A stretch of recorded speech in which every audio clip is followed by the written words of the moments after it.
Hi, I'm Raylene Taskoski, and I've talked to over 10,000 women about sex over the past decade. Welcome to the Stand Up Comedy Sex Ed podcast. Welcome to Stand Up Comedy Sex Ed.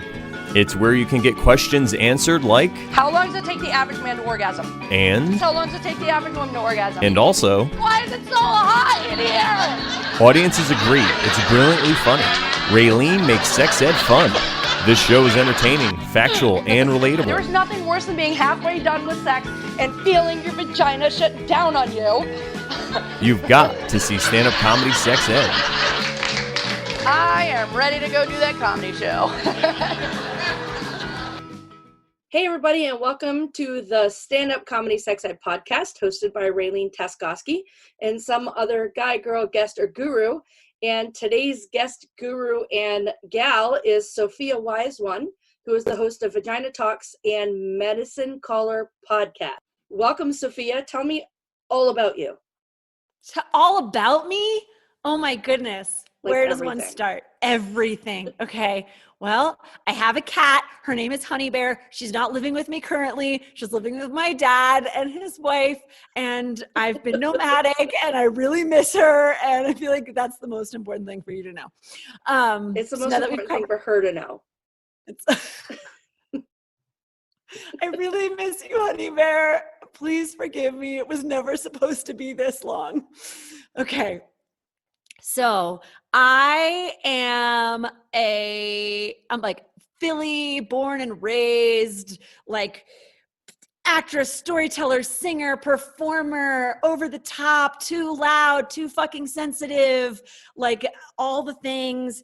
Lost my mind at 18, mental health breakdown, was totally rooted in the rhythm of my menstrual cycle, which initiated me into deep attention to my womb and my menstruation. And my roots are like very mystic, spiritual, touchy-feely, all the feels. So when my body and mind had a collapse, I really looked to that approach to find my healing and my way through. And so I have found that most of my sanity was kind of tucked inside the insanity around my body, my sexuality, my emotionality, my power, my medicine, my voice, my creativity. That's some stuff about me. Cool. I actually, when you said something about the how things were caught in your menstrual cycle sort of thing. Yeah. I had the mumps when I was in high school, which is pretty rare. People don't hear about it. And what would happen is every month when I would get my menstrual cycle, my face would swell up a little bit. I would get a fever. I'd get unwell, as people do during their periods. And I had a homeopathic doctor who had literally said, I think that it's in the menstrual cycle. And he gave me a homeopathic remedy, which pushed the mumps out of the monthly cycle and into a full-blown case of the mumps, which he could then treat, which it then went away. And it's like a really weird thing that people like, that's just crazy, your doctor's crazy, whatever's crazy. But it wasn't. It was like every month I would get sick and my face would swell up, and the homeopathic remedy pushed it. I got a full-blown case of the mumps. I have a nice scar right on my cheek. If anybody ever sees me, there's a cheek. Darling. I have a scar because the mumps itself was swollen, and a baby that I was holding, you know, they're little and they just flail their hands about, and he just like whacked me right in it, and it kind of popped the little cyst that it was in, and then I think, and I'm not a medicine person by any means, but I think I remember them saying it was like a hemogeeic cyst or something like that. And it went through my skin, and I still have a scar there. And back in high school, people would think it was a hickey. I actually I kept not getting jobs. And finally, one day I was interviewing, and the guy was looking at me, and I'm like, what are you looking at? And he goes, did you come to a job interview with a hickey? And I'm like, no, it's a scar. And he's like, oh, okay. So I got that job. And then all of a sudden I was like, I wonder if that's why I wasn't getting other jobs. And then with the fucking sex shaming, can I just Well, yeah, interrupt and yell about that was the 80s though. We did a lot of talking shaming in the backwards 80s. journey? But then I remember I met a guy in a bar one time, and he was looking at the other side, and I'm like, what are you looking at? And he goes, is there an exit wound? And I'm like, from what? He goes, did you get stabbed? Like, I'm like, what? No, son, I did not get stabbed in my face. And it did not go all the way through. So Looking for the straight across the bottom of your right. It would. I mean, at that point, it Yeah. would have gone through my carotid, dumbass. Like, I would be dead. But that's weird because that's the first time I've ever heard anybody say that something was really linked to their periods. And in my case, it really was linked. So yeah, you know, interesting. many medicine practices look at the menstrual cycle as a vital sign. The way like you can read the cycle as a way to read the whole system. That's probably fair. I mean, they probably should, because it's a huge part of everything. Yeah, it's a real indicator of what's happening or not happening. Yeah. You have a podcast called Vagina Talks, and I think that's how we actually got connected, is on She Podcasts, yes. So we just like threw it up what we were doing, and I was like, yes, if you talk about the vagina, I want to talk to you. So here we are. Tell me what your podcast is about, and maybe some people will come and listen to yours from mine. Come hang out with Vagina Talks. We talk about all the things that, what did I say? I think in the intro I say we talk about to, from, and about vaginas, and I like to say genitals in general. Right.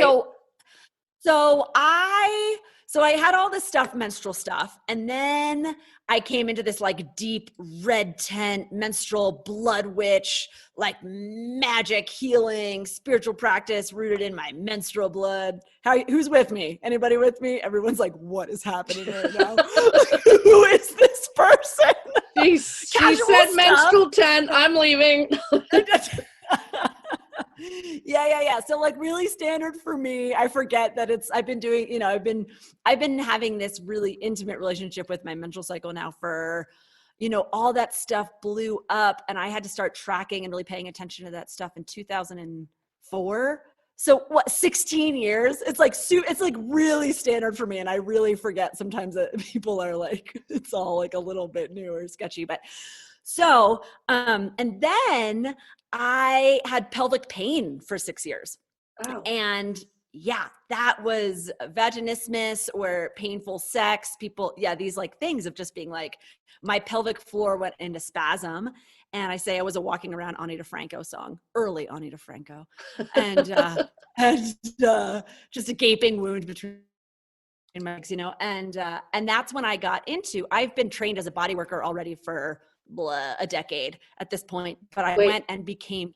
What's a body worker? Oh, like a massage therapist. Oh, okay. But a bunch of different modalities. So massage is actually only one type of body work. So like body work and energy work.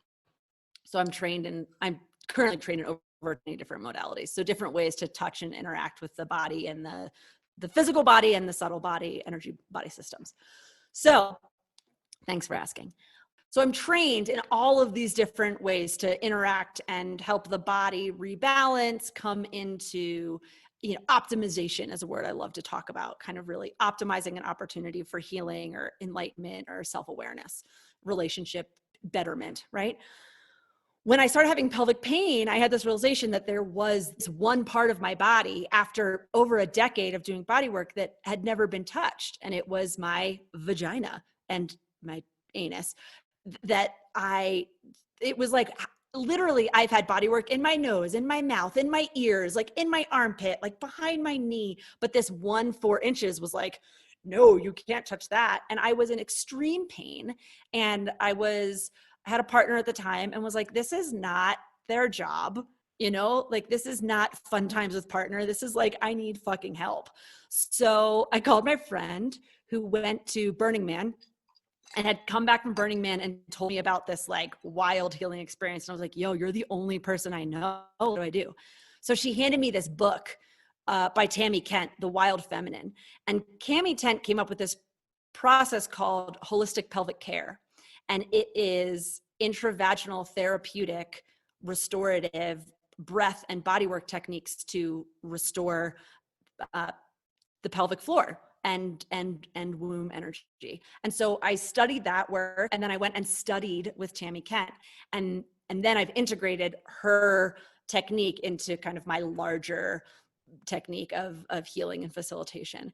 And so Vagina Talks stemmed out of one of the most powerful and transformative practices that I've ever encountered. And it's like, 20 different modalities, like all the different yogas, breath work all day, like journal prompts. Like I will self-care you. I literally wrote a book that has over 195 different self-care practices and group exercises. Like all day, I will tell you about some shit you can do. And what I can tell you is pelvic floor work is one of the most potent and powerful ways to transform your life and address all sorts of issues that we don't even think about as issues, that we just think are normal, like peeing after you have birth, or having really dry vagina, or pain during sex. People think that's normal. And it's like, no, turns out. I'm a big proponent for sex should never be painful. But it's like, I'm one of those ones who sneezes and pees, laughs and pees, coughs and pees, gags and pees. And I know that's not normal, but I also, it's like when you get to, this is going to sound really bad, but we all know somebody who was severely overweight and rather than dying in exercises went and had surgery. Right. And because and they will argue that that was not an easier choice, but yeah, I look at them and I'm like, yeah, you know how much it was technically an easier choice, right? It may not have been the most pleasant choice, but 6 of one, half dozen of the other, it's not great. So I got to the point where, after my kids and everything, and the sneezing, peeing, coughing, peeing, blah, blah, blah, blah, blah, I could do Kegels, or I could go to the doctor and say, do something, fix this shit, right? Because the Kegels, we sell Benoit balls, right? And, and all of my friends are big components of Kegel. And I tell people, like, I hold my Kegel, and then when I go to let it go, I realize it let go already, and I've just been holding my breath. Right? No, stop doing Kegels. I'm so glad I'm here. We need to talk. This is very serious. So give me a solution. Yes, I can give you a solution. How about that? Isn't that wild? Isn't it amazing how much we walk around in our lives thinking like, there's just nothing we can do. Meanwhile, there's like literally so many fucking options. We just don't know about them. Okay, so here's the thing about Kegels. Most people's pelvic floors, the muscles of our root, are out of balance, okay? Mm-hmm. And so when you're doing a Kegel, I want you to think about going to the gym, picking up weights, and doing them in terrible form. All the time. And then so you're just moving the weights around, but you're not really doing anything properly.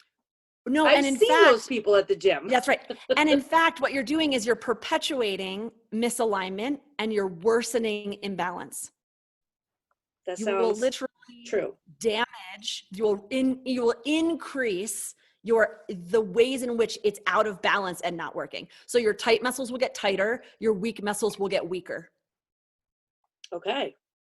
So there is a time for Kegels and there's a time for vaginal weightlifting. There's a time to do those things.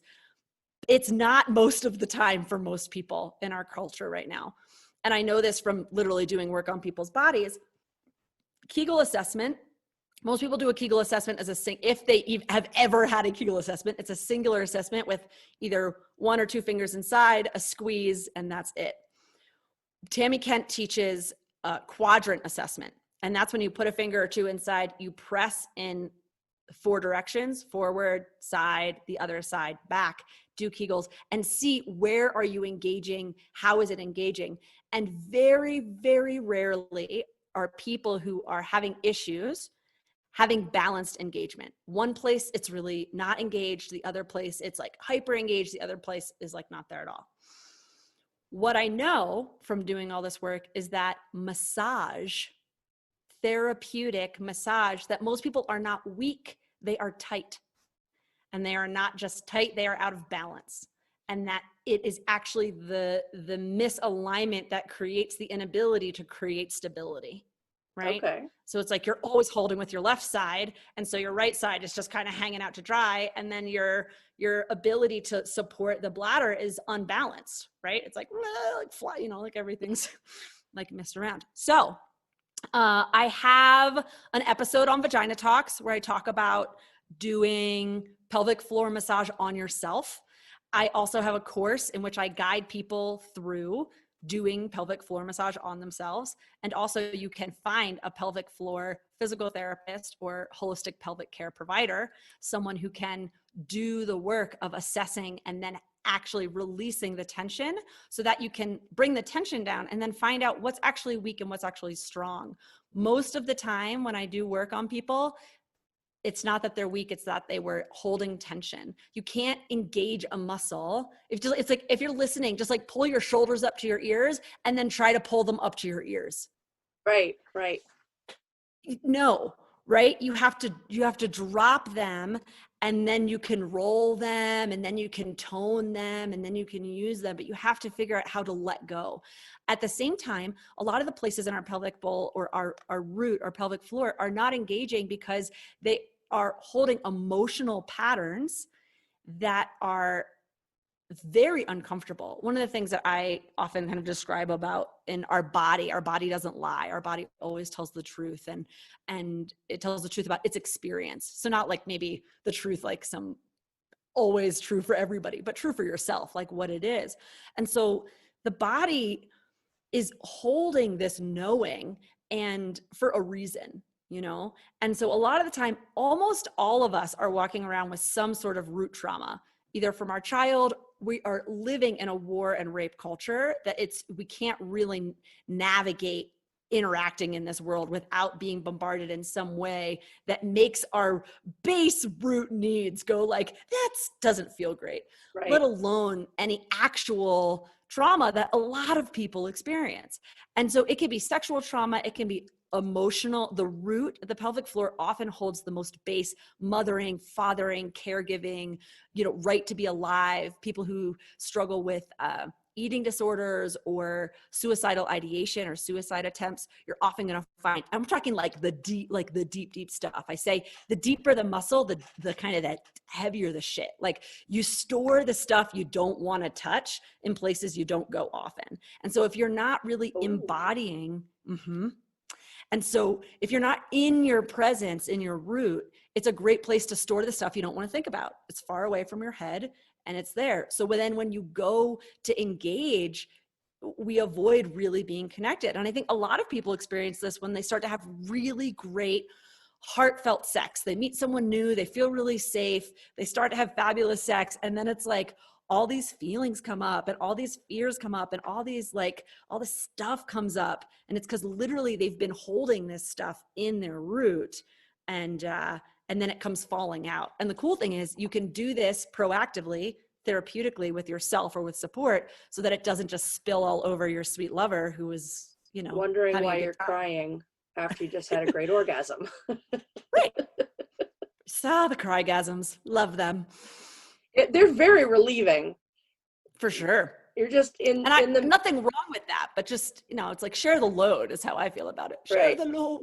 I was just going to say though, is that where those crygasms come from, when you've hit a spot and you're just, I don't know if it's just straight up relief, or I heard of a girl recently, and I don't know if I've been listening to a lot of stuff, watching a lot of stuff about a guy who cried every time he had an orgasm. And I was like, well, that's unusual, but no, that's an option. That's a way to be. Maybe maybe that's where his pain is. Right. I can't give you a total simple answer around that because I think we have an oversimplified understanding of crying. Right. Crying is has many, many purposes in our being, right? Well, and it's so joy, it's pain, it's stress, it's relief, it's right. I mean, yeah, it's movement. It's a way of expressing and moving. Yeah. So when we emotion. have feelings, That's right. When we have feelings and they're hormones that get dumped in our body, we literally release those hormones through our tears, through the snot, through this, like when the fluids come out of our body, those fluids are holding the hormones that we just dumped. We're actually releasing those feelings. And when we store them and we keep ourselves from crying or we hold back, then our body has to digest those hormones through the other organs and other systems that we have. It's one way to move. And the thing about hormones or feelings in general is whether they're happy or sad or angry or ecstatic is that they're meant to move. They're supposed to move through us, not to like show up and then stay forever. So anything that moves them, working out, crying, laughing, breathing, the kidneys, it moves it. Yeah. That would be why after you've had a good cleansing cry, you feel so much better. You just because it's a cleansing. You literally just like, actually goodbye. Yeah. Goodbye. So I'm sure it comes out of our juices too. Right. But it comes out of everything. Everywhere. Our sweat. My daughter was just surprised yesterday to find that. She's like, well, when you work out, where does the fat go? Like, and she Googled it. It comes out in your pee. And I'm like, I mean, you could have asked me. I could have told you that, because that's one of the main things. Like back when I used to diet and exercise a lot, you know, I would work out and I would drink a ton of water, and everybody's like, oh, if you drink all this water, you pee all the time. And I'm like, and I just picture all my calories, all my fat just floating on a wave of pee. Like, bye-bye. Water soluble. Exactly. Get out. But you did say something that is interesting, and I had heard it on another podcast. I tried Googling it real quick while we were talking, and I couldn't find it, but I will try to find it. There's a podcast about a woman who was having super painful sex all of a sudden, and they found out that it was because of her birth control pills. And there was two things that were happening. One of them was that there's this little muscle that goes around the entrance to the vagina, and the pill was making it less pliable, so sex was painful. And the other part was that her internal muscles were clenching because it was painful. And so there were two parts that she needed to heal from, and one was she needed to stop taking the birth control pill so that one little area would relax again, but she also needed pelvic floor therapy to relax those muscles, because that wasn't going to change. And she said the same thing. It was basically pelvic floor therapy. She said, basically, I paid somebody $1,000 to finger me 3 times, you know, to try. And so I know it's like really not how I would describe my work, but it's not wrong. Yeah. Right. I hear that. Yeah. So you can describe it that way. I'm not going to describe it that way.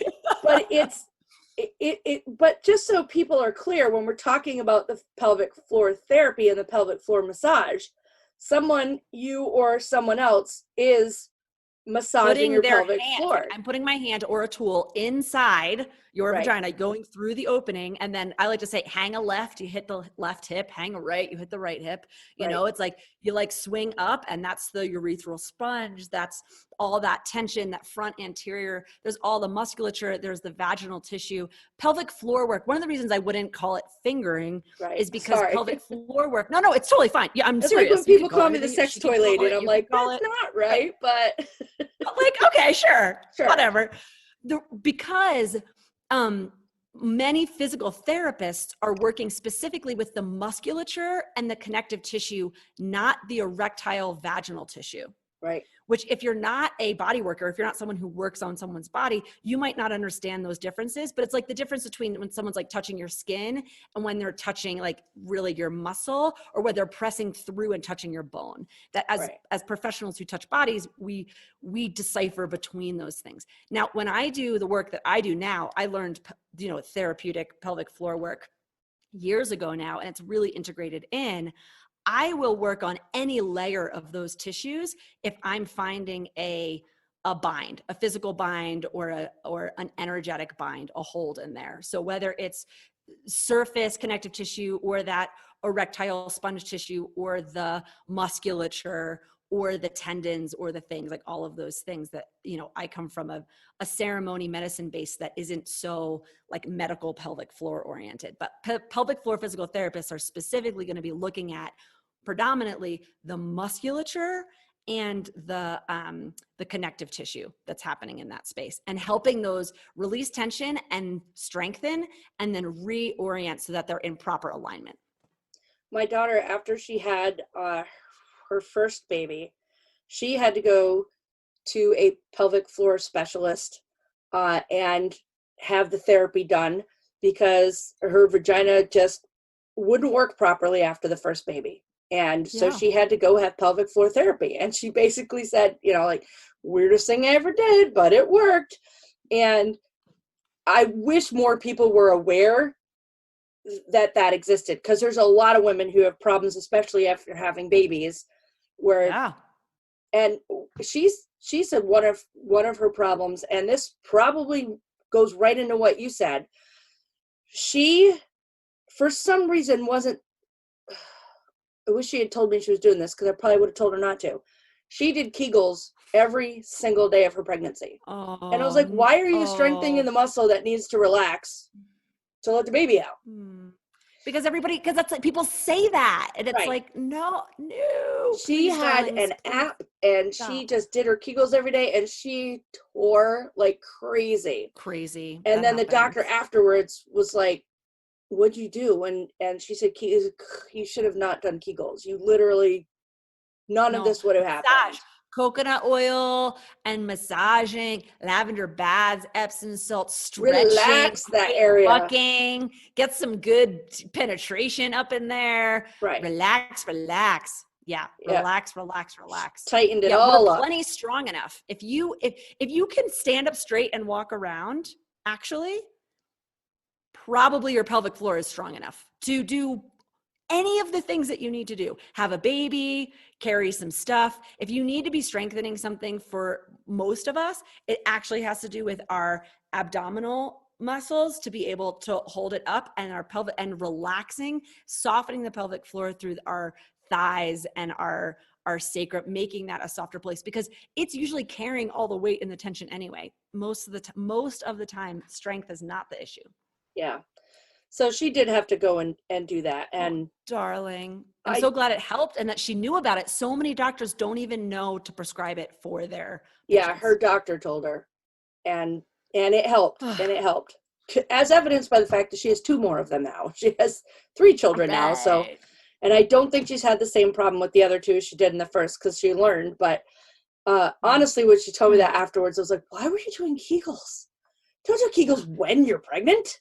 People do that. People talk about that all the time. I mean, I've had friends get pregnant and be like, I'm doing my Kegels, and me be like, no, please don't, you know, or people do all the time, and they're like, well, you know, I should do this. It's really one of the common miseducations of what you need to do when you're preparing. It really is. So spread the word, loves. Tell everyone you know.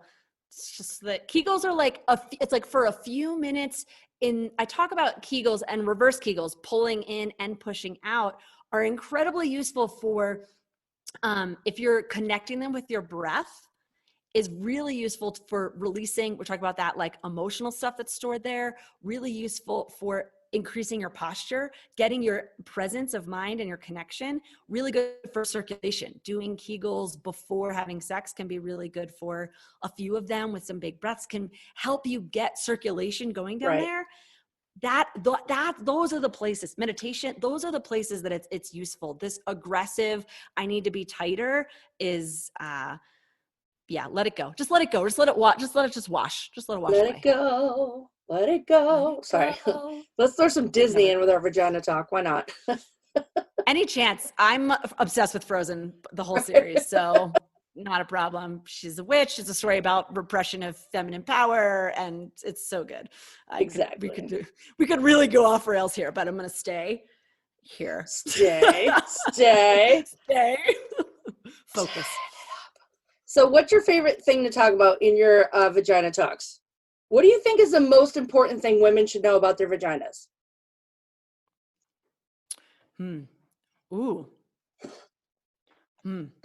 Mm-mm-mm. I didn't mean to throw Okay. that at you. No, it's good. It's really good. Well, it's just like really the Kegel tight tension, that piece is like one thing that feels very real for me, really in my heart. And like my, like really, like I, like, let me really get up on a soapbox. My biggest thing is learn to understand the language of your own body and listen to what your vagina is saying to you. That's my Okay. favorite thing to talk about, is that our bodies are constantly communicating with us, and that we think about, many people don't even think about that. We think about the body just kind of like doing this thing and we have to like control it or manage it. But I have this very clear understanding that all symptoms and sensations are messages, like a phone ringing, messages from the body trying to tell us something. And that most people don't know that. And so just like put it on mute, they take a Tylenol, they ignore it, they deny it. There's no phone ringing, nothing happening here, not a problem, right? Like, nope, I didn't feel that. Nope.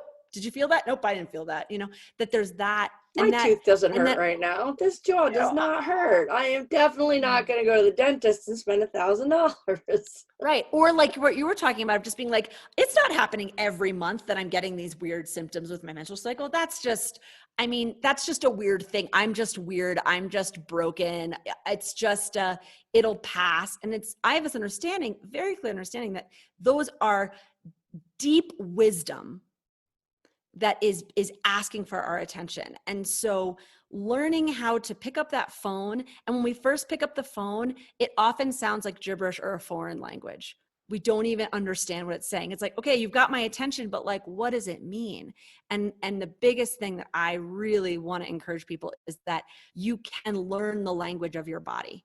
You can learn the language of your vagina, your root, your womb, your genitals, your anus, your tissues, your heart. Like these parts of your body are telling you something that is incredibly important for your wealth, your health, your well-being, your joy, your ability to relate. I think so many marriages, so many parent-child relationships, so many career paths could be so more fulfilling and peaceful if we listened to the messages that we were getting, not just from the thoughts in our head, but from all of the different kind of messages that we get, you know, and the body communicating is that it's real, that it's talking to you. It's not trying to make a problem. Like it's not trying to take you down. Like the pain, the irritation, the symptom, it's not your body hating you. And I think that we've been so conditioned to hate ourselves that we can brush off a lot as it's like, oh, well, I hate myself, so I must just be hating myself. And I'm like, no, that is your love. That's your wisdom. That's like you trying to take care of yourself. And and the thing is, it will get louder the more you don't listen. Yeah. Like it will not give up. It will get louder. Like I lost my fucking mind and had to drop out of college because my symptoms were my wisdom saying, you cannot continue these behaviors. They are incredibly dysfunctional. I will take you down to whatever degree that I have to get your attention. I think your body just wants to live. And we need to remember that our bodies are not against us, our bodies are for us. Our bodies want to live. Our brains want to do whatever the fuck they want to do, but our bodies want to live. And so if your body is saying, this hurts, this hurts, this hurts, this hurts, there's a reason it's telling you that. This hurts, this doesn't feel good, I'm not sleeping well, I'm upset. Here's some heartburn to let you know that what you're eating is not serving me.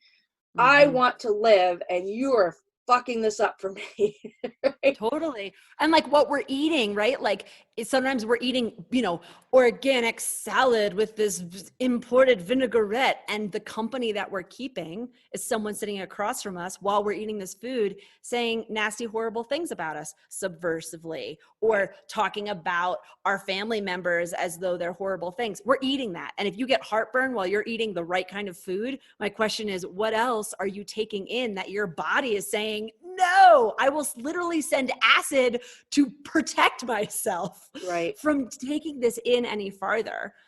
Yeah. Really interesting. really interesting. I mean, I can imagine right now we're still, when this comes out, hopefully we'll be on the other side of COVID, but probably not. But there's just so much. Like, I went to the dentist yesterday because, like I said, I've been having this pain in my jaw, pain in my jaw, pain in my jaw. And I was like, I am not going to wait until this is an abscess and it costs me thousands of dollars to fix. I'm going to go pay for an emergency appointment and say what's going on in my mouth. And she did all the x-rays and she said, you're probably clenching while you're sleeping because you're under stress. While you're sleeping. Yeah. And she said, and it's really common right now. And, you know, we've got other stuff we need to work out, but there is nothing outstanding that is going to, you know, become super problematic right away. But to know that even though I think I'm doing okay, my body might still be stressed about this stuff. Yeah. Is good to know. Because I do know for a fact that I have gained almost 25 pounds since this started. I can see it. I know we're doing this on a Zoom call. I can see it. I can see it in my face. I look nasty right now. And I know you probably don't think so because you've never met me. I can't stand by that. You can't talk to yourself like that in front of me to broadcast. You got to model right now how to shift that for people. You can't call yourself nasty like that. Your body, can I do this with you right now? Sure. Are you okay? All right. Your body, you're saying this, your body is not being nasty to you. It's not looking nasty. Your body is saying, I need comfort. I need protection. I need to be held. I need to be supported. I need to be insulated, right? That's what your well insulated saying. Right now, for sure. Yeah. And that you can see yourself and say like, wow, I don't want to have to protect myself that way. Like see yourself with a compassionate heart and say like, like that's what that is. But that is still your body going, this is a lot. And I need more care. Like right. I need more care. And maybe you've been doing that by eating. And sometimes people gain weight without changing any of their eating or exercising habits.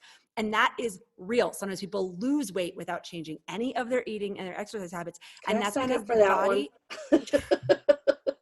that's because the body is doing what it can know how to do safely to take care of itself, to prepare itself, to repair itself.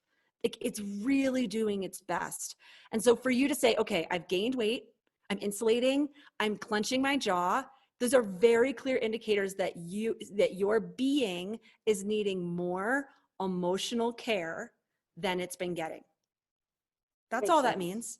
That's what it's like. It's like I need more care, you know? And we're in a global pandemic. This is a crisis. Like one of my, I was reminding the other day, it's like I forget who says it. I wish I could remember. Leah Moon said it, but she was quoting someone else who said, under stress, we fall to the level of our training.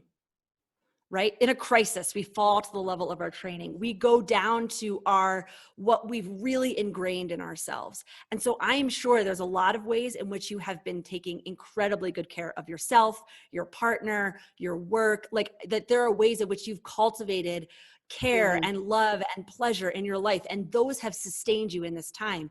And some of those other things that like when you're doing well, or you're learning, or you're growing, or you're developing new practices, those are not the things that we necessarily fall to when we're coping. We don't fall to our new skills when we're coping. We fall to the ones that are stable in us. And so it takes extra effort if we're in a crisis, a long-term crisis when we're in. What we're going to see is and this is true for a global pandemic or just any personal crisis that we go through, we're going to see ourselves drop to our coping. And if we're there for long enough, we're going to be given an opportunity to develop new skills in response to this coping or to find better ways. That's where we can turn that opportunity into self-growth and better ourselves and say, okay, all right, this is what's been happening for me. How can I move my body, feed my body, take care of my stress, comfort my anxieties, comfort my heart. Listen, what is it that you're really afraid of? I mean, this is why meditation, this is why every medicine practice across the fucking globe, and I'm going to say like intergalactic, stellar, technologies that have been shared with us through the medicine journeys, is sitting and breathing and listening to the body. That's it. Just like, you don't have to believe in shit to know that if you stop for 10 minutes and breathe, you're going to have an experience. It's either going to be a relaxing experience or it's going to be an irritating experience that's exposing what has been irritating you while you were moving. You know? And so just take the 10 minutes to go, what is irritating me? What do I feel so unsafe in? Like, what way do I need to be insulated and buffered and held and supported? What more do I need? I had a couple of friends post lately about how this pandemic has been good for them mentally, because they were running and running and running and running and running and running, and they were forced to stop. And the beginning times were really, really stressful. I watched them go through some really stressful journeys. And then at the end, they've learned how to release some of that need to control everything and to relax into the lives that they have and their families, and they've learned how to appreciate the things that are around them. And I'm seeing that in other people. I have a really relaxed life. I can rarely say I'm ever stressed. I have built a life by design. Well done. Congratulations. That I love. Well done. Yes. And then the pandemic took everything that I make money at and disappeared it. So now I still have all of that relaxation time, but in the times I'm supposed to be working or wanting to work or needing to work, now I'm not working. And so that's probably where I was eating. And I think what you said was super helpful, because I definitely did insulate, because although like I've been telling myself I'm good in the beginning, it was like, I'm good through the end of the June. And then I was like, and then I did some things. I'm like, okay, I'm good to the end of July. And then I did more things. I'm like, okay, I'm good to the end of August. And my husband is still working. So starvation is never really a problem for me. But I think at a core lizard level, my body's like, if there's a zombie apocalypse, I ain't starving anytime soon. Yeah. That's got to be the only thing that's really left, because, or what if my stress is just based on the fact that I feel like I'm not stressed enough? Is that a mess? No, I think there's a wisdom in that. I think there's like a cultural piece of like, I should be doing more, like a stress of space, and there is like my mom talked about this a lot with me this fall, of just like, she kept using the phrase, it's good to work. We feel good when we work. Like there's a way, like there's like a good in that. And I think, so I think that it's, you may have a very simple answer for yourself, but as far as like a general answer of like, is that true or is that a mess? It's like, yeah, we can, plenty of us have that notion of being like, I should be stressed more, and then stress out about that. Some people, we get addicted. We have like, and addicted can be kind of a heavy word, but we can be habituated towards a kind of a hormonal level or an experience. And so when that shifts, we can get really thrown and disoriented. That's a thing that can happen. Any change, anything that requires a response is technically a stress on the system. Any stress requires a response as stress. And so most stress is really good. That's how we function through our life. It's a little bit of pressure, and then we do a thing. But when it changes, so I would say,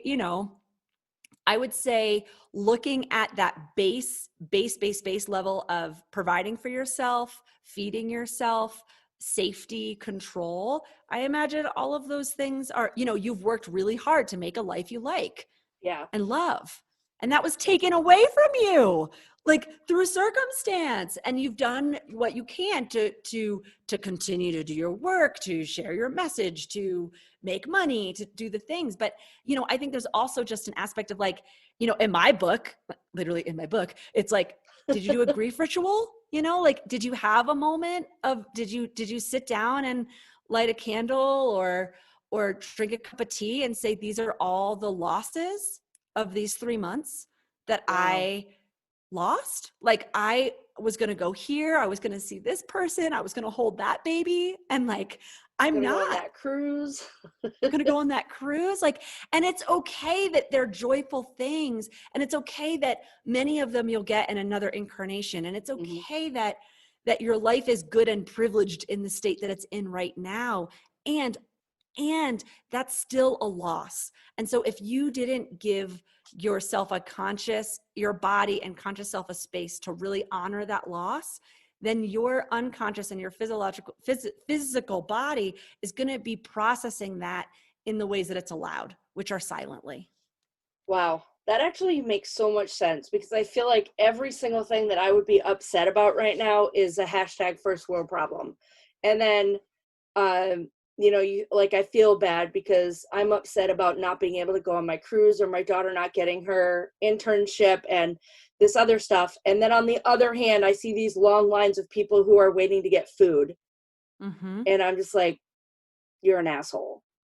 But well, how about you grieve that also both feels of those not things? fair. That's not fair. Like, both of those things are heartbreaking. If they are sad, then they're sad. Like, what about that permission, right? Of just being like, I fucking hate that. And I bless, because that's what I do. I bless what I hate. I bless the fact that this pandemic has exposed the ways in which the people who always get hurt the most in our culture are getting hurt the most. Right. Like, that's true. That is true. That's not new information. That's just exacerbated. And it was heartbreaking 2 years ago when single Black women were endangered when they were giving birth, and now they're even more danger. Like, it was heartbreaking before. It's heartbreaking now. It's exposed. The process of exposure is painful. And then you have personal losses, which are just your personal losses. Right. That's your life. You get to have all those feelings. So now you have all of those feelings, and you don't have a busy schedule to keep you from thinking about them. So how do you make space to be with them? And I believe the body guides us in the alchemical. I believe our body, our vagina, our womb, the menstrual cycle, the rhythm of cycles guides us in the wisdom of how do we peak and have pleasure, and how do we gather and integrate and digest and then release the things that were good or that didn't serve us, because we have to let go of all of that to make space for the next round. Like, that's what our body is. That's what our cells are doing every hour. Like, okay, we get to just let it go and bring in more. We have to learn how to do that as a whole system, consciously too, and culturally. That makes sense. And in partnership. You make a lot of sense. We should be friends. I like you. It's a pleasure to be with you. Truly. So, just ridiculously near the end of our podcast here. Yeah, sure. What's your thoughts on menopause? Oh, menopause. My thoughts on menopause is that menopause is a rite of passage, and it is again, right, this physiological body-based threshold that it's like, whether you like it or not, you get to go through this initiation. It's very rhythmic to me in the way that people who menstruate go through the process of menarche, and you don't get to choose whether or not you go through that initiation. You just do, right? And that as humans, we have many initiations that we don't get to choose, that we just, if we're still alive, we get to do this next thing. If our body works in this way, we get to do this next thing. And so menopause is one of the body volunteered initiations that we go through, and that it is a time when we are supposed to become totally fed up with everything that no longer serves us so that we can let it go.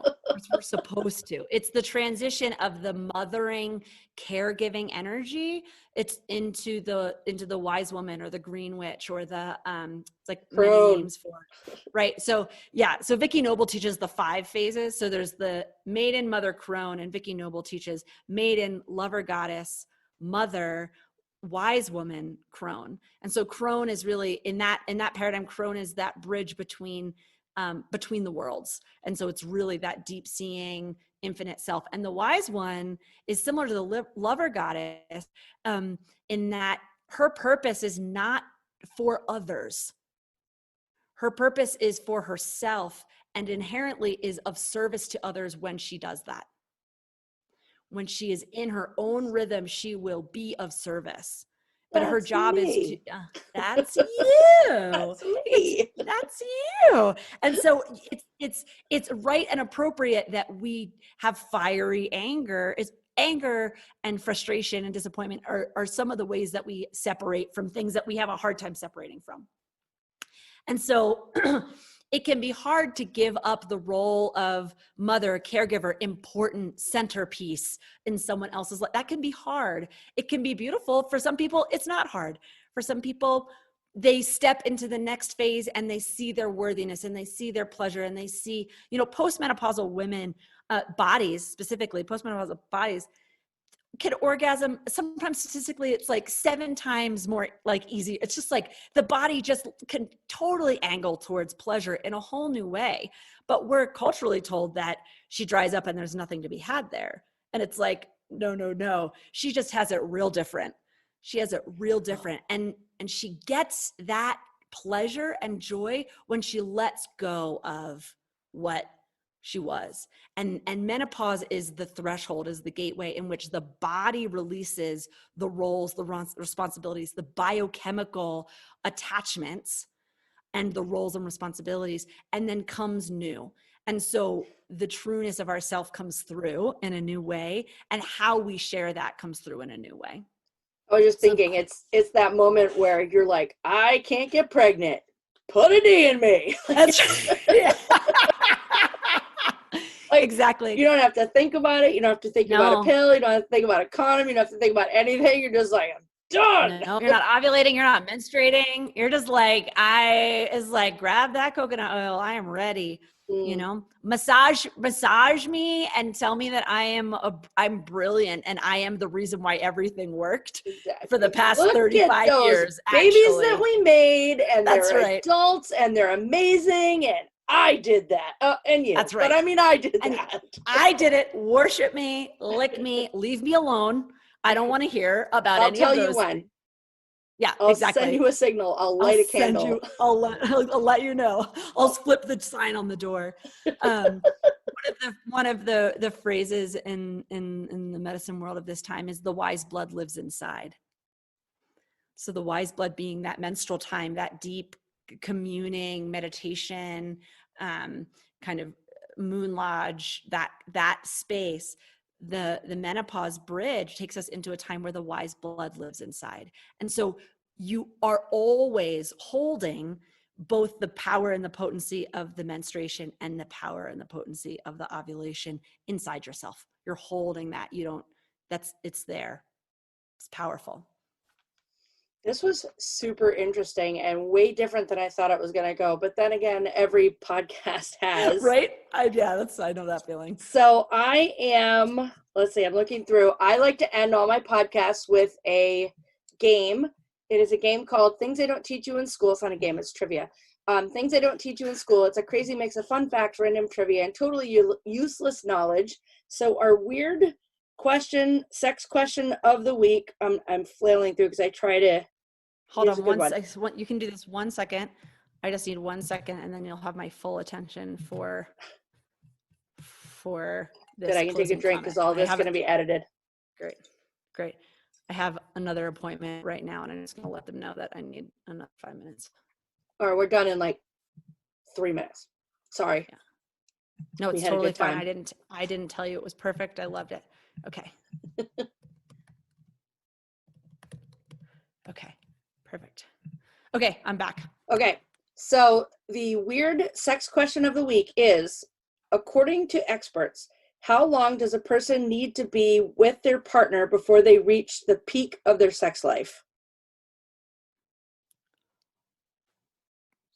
Oh my goodness. I know, these are really cool questions. I love to bring them to wineries. Fascinating. Okay. Right?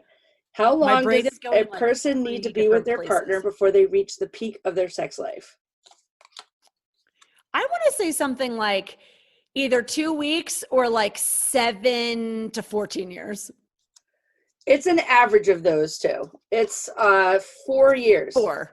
It's 4 4 years. years. And you know what? I would say that's probably not the peak, because I've been married for 23 years. I would say that's where you reach the peak comfort, where you've reached the point where you're just going to be you stop being worried about what they think.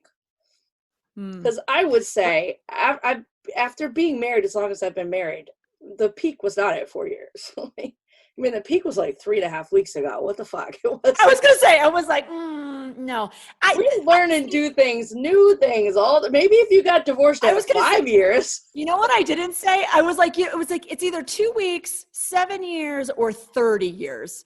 Yeah. It's like really, I just feel like everything. If like I'm skeptical of this research, is what happens for me in this question. Yes. How much of these people that they're testing cultivate sexual practice as a skill or as a something that is rooted in themselves, or is it just a partnership, right?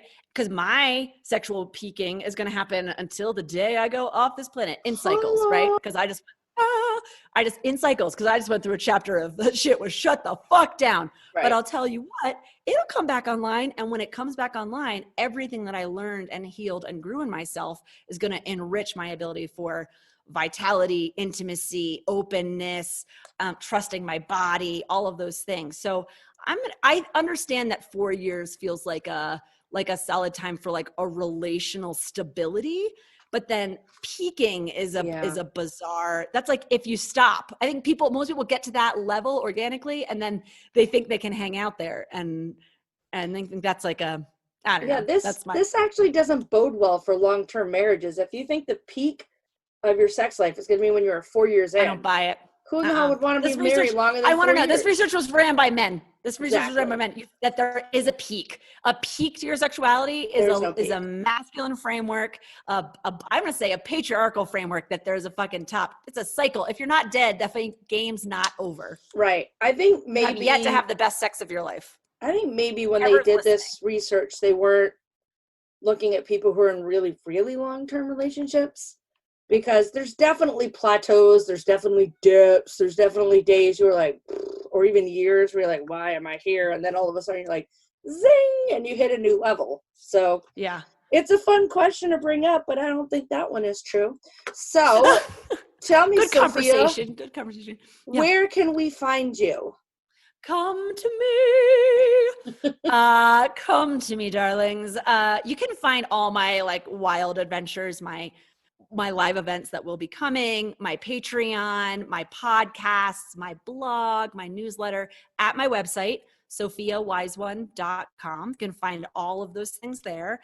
And I hang out the most and play the most on Instagram and at Sophia Wise One.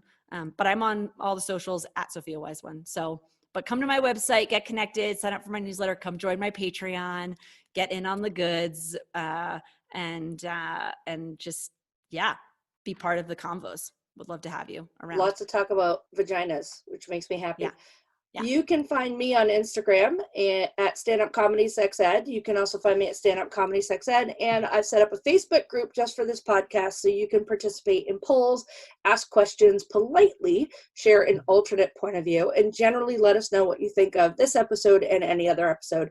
So search Stand Up Comedy Sex Ed podcast on Facebook. Please subscribe to the podcast wherever you happen to listen to me, and share this with your friends. Thank you so much for being on my show, Sophia. It was really a pleasure talking to you, and you've given me some great insights, and now I don't feel so bad about being fat. Thank you. Awesome. My pleasure. Love being here. You are radiant and you're beautiful. I love being with you today. I'm grateful for your work and your message and all that you are. Had a blast. Thank you. Bye-bye. Bye.